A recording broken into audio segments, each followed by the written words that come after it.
No quote does justice to the legacy of Dr. Martin Luther King Jr. Rather, they're like music from Bach or Beethoven, where no one piece is sweeter than the other. To capture the life of Dr. Martin Luther King Jr. in one quote is like trying to capture the entire ocean in a drop. Impossible. When Dr. Martin Luther King Jr. wrote, "Intelligence plus character, that is the true goal of education," he modeled throughout his life how to think critically and act intuitively about decisions before jumping to conclusions. In a world where our supreme leader, Donald Trump, sets our foreign and national policy at 3 a.m. in 240 characters or less, we have lost our patience and are quick to make our decisions based on our own predeterminations. I start to think, if Dr. Martin Luther King Jr. were alive today, there would be no holiday or special banquets or MLK oratorical contests in his memory. If Dr. Martin Luther King Jr. were alive today, many white churches would have had absolutely no reason to include "Lift Every Voice and Sing" in their Sunday services. But I think that he would not be concerned with any of that.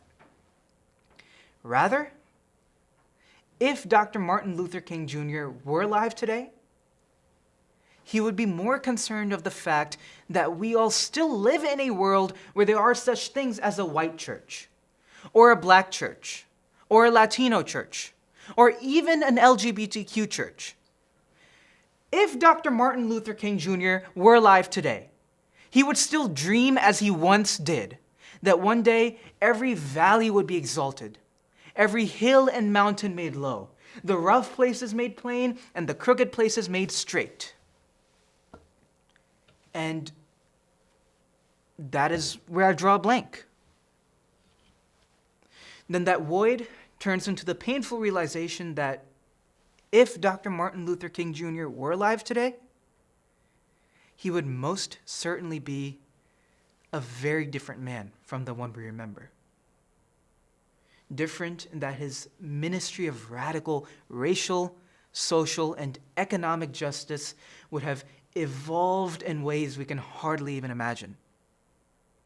He would be 91 years old. And just then, the realization sinks in. How much we have lost. Dr. Martin Luther King Jr. once wrote, "Our scientific power has outrun our spiritual power.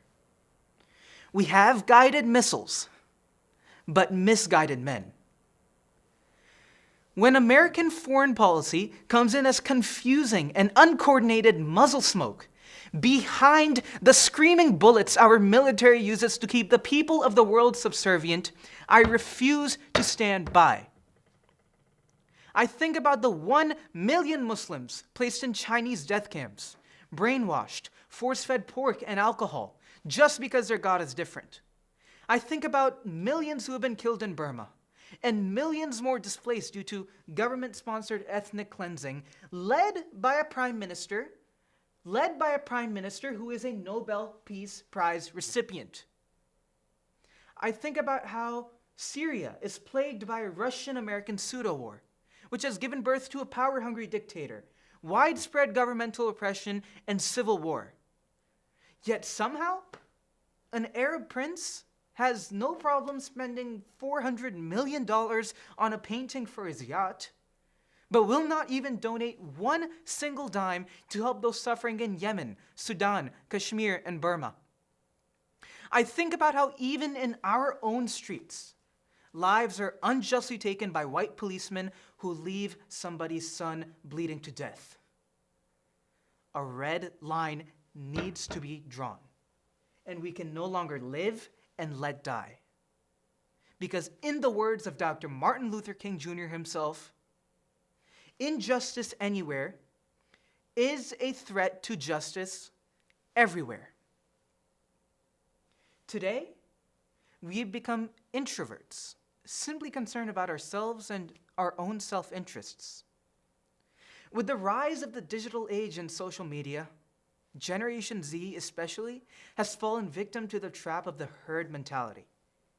And our issues not only stem from that cloud of blue light that's constantly surrounding our faces, but more importantly, from ourselves. In a time where my generation is reading more words in text messages than in textbooks, following in the wise footsteps of Dr. Martin Luther King Jr. is more important now than ever before. And we must realize that when the word I is replaced with the word we, this illness will change into a wellness. Coretta Scott King once said, "Struggle is a never-ending process. Freedom is never really won. You earn it and you win it in every generation." I want my generation to earn our freedom. I want my generation to break free of these invisible chains, these chains of isms, racism, radicalism, sexism, capitalism, nepotism, terrorism. And as Generation Z, we have the responsibility to be role models and trailblazers to set the example for a better world. And we can't wait for anyone else. Because as Dr. King once said, darkness cannot drive out darkness. Only light can do that. Hate cannot drive out hate. Only love can do that. So let's not confuse who we are and where we are with what we are and what we can do. If we want to taste the sweet fruit of the truest form of freedom, we must start by breaking the hard, rocky crust of racial indifference, putting in seeds of hope today, and covering them before winds of despair blow them away. And I know that the world is pitted against us. But remember, a headwind only pushes an eagle to soar the skies. In life, I figured that we can go through by coming up with reasons. Or we can come up with results. We all can come up with excuses. Or we can come up with achievements. We can go through life blaming. But I have decided to go through by blazing a trail.